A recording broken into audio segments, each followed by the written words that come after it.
Hello and welcome to this new video in which we will discuss teamwork competence. My main objective is for you to be able to identify the key dimensions of teamwork competence, which essentially involves analyzing the skill sets of team members that enable groups to work more effectively and efficiently. There are multiple models that have examined this competence. I have selected a few that I believe are the most relevant, the ones that have had the most success and that are widely used by professionals in organizations, and I have summarized the factors present in these models. These factors attempt to explain or act as levers or precursors to team performance or effective functioning.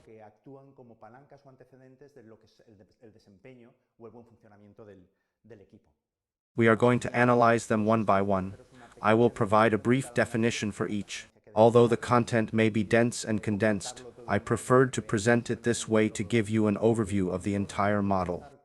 The order in which I will discuss them does not imply importance but rather signifies relevant factors for group functioning, which may vary depending on the stage or moment the group is in. Overall, all elements are important, but their significance may vary across different groups and moments. Let's get started.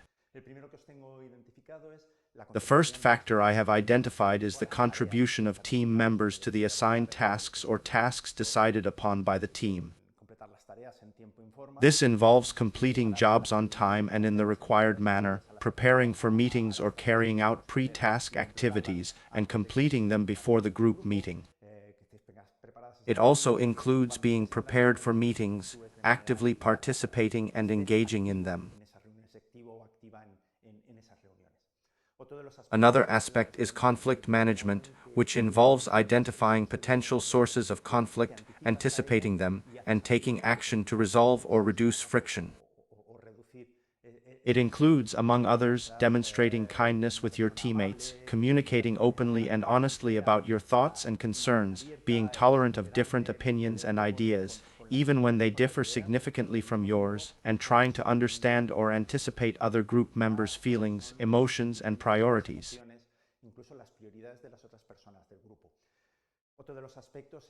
Another feature is the ability to overcome difficulties, persevere, and when things become challenging, help and motivate the group to overcome them. It involves not giving up when the first problems arise within the group, but instead maintaining an attitude of perseverance and continuing to progress. It also entails supporting other group members in their progress, even when teamwork becomes difficult due to complex issues that arise and require effort to resolve. Another characteristic is acceptance. This refers to times when your thoughts or priorities do not coincide with those of the team, and you have to take them on board. You may intervene to influence and align decisions with your viewpoint because you believe it's best for the group or the project. However, ultimately, you must accept the decisions made by the group, even if they differ from your preferences. It involves fostering commitment to these decisions for things to function and flow smoothly. Additionally, it means being open to considering and valuing other ideas, even if they initially clash with your own or don't align with your natural perspective. This diversity of ideas enriches the group, allowing you to be influenced by different perspectives and integrate them into the work. Another important aspect, which is probably one of the most obvious but still worth considering, is that the individuals within the group possess the knowledge, skills, attitude, or work approach relevant to the tasks at hand. These factors can vary depending on the group, projects, or assignments being undertaken. It involves knowing what to do but also knowing how to do it. Often it entails proficiency in using specific tools, communication tools within the group, data presentation or diagramming tools, and means for storing and retrieving group activity results. These tools range from technological to pen and paper or procedural frameworks and approaches. If your knowledge aligns with the group's needs, you can contribute ideas and share information. Your relevant understanding or skills can be shared with the group, even enabling you to provide training or assistance for the group's progress based on your own expertise or the expertise of other individuals within the group.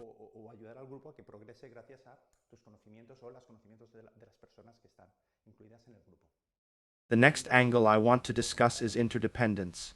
It refers to being aware of what other group members are doing, how their actions may affect you, and vice versa. It involves establishing internal relationships and actively supporting and collaborating with others while also being open to receiving support from them. This collective task highlights the fact that we rely on each other, and it is beneficial to both to ask for and offer help within the group. This is a skill that appears in almost all models of teamwork. Additionally, active interaction is crucial. Suppose you are part of a group but do not contribute or interact. In that case, it may indicate that you are not a good fit for that group or that there was insufficient prior participant selection. Regardless, it's crucial to understand how to interact with different individuals at different moments and within the various projects you undertake together. Another important aspect, which has sometimes been included as a dimension of teamwork competence and at other times considered a separate competence, is networking and how you manage it. It involves identifying key individuals, both within and outside the group, who influence the group's tasks and outcomes. It also entails building relationships with these individuals and exchanging information. This includes sharing ideas or contributions from external sources that enrich the group. Networking often utilizes different resources compared to other teamwork competencies, which is why it has sometimes been treated as a separate competence with its own focus. Additionally, effective communication tools play a significant role. This includes providing feedback, constructive input, and feed-forward to fellow group members, practicing active listening, ensuring balanced participation, and creating a sense of inclusivity within the group. When you contribute, it is vital to communicate with clarity, precision, and conciseness. Lastly, within the framework I have presented, there are skills related to leadership, which I have divided into two dimensions or subdimensions: managing group expectations and maintaining task focus. Managing group expectations involves motivating the group and having high expectations for their performance, believing in the group's ability to achieve excellent results, and conveying that belief to others while trusting in the group's capabilities. It also includes helping the group stay focused on the tasks at hand. As a leader, you will need to influence the behavior of others, which is an essential aspect of leadership. You will also need to communicate persuasively to ensure your influence.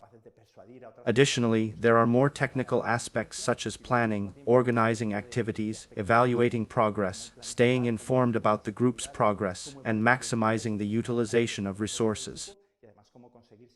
One of the main resources is the collective abilities of the group members, including the time they dedicate to the group's work. Furthermore, other resources may be provided by the organization to support the group's work. By now, you should be able to enumerate and describe the main dimensions or factors that constitute teamwork competence. If you're interested in delving deeper into some of the models that have inspired this presentation, this slide contains a list of documents to help you further explore this topic. Una serie de documentos que os podrían ayudar a completar esta información.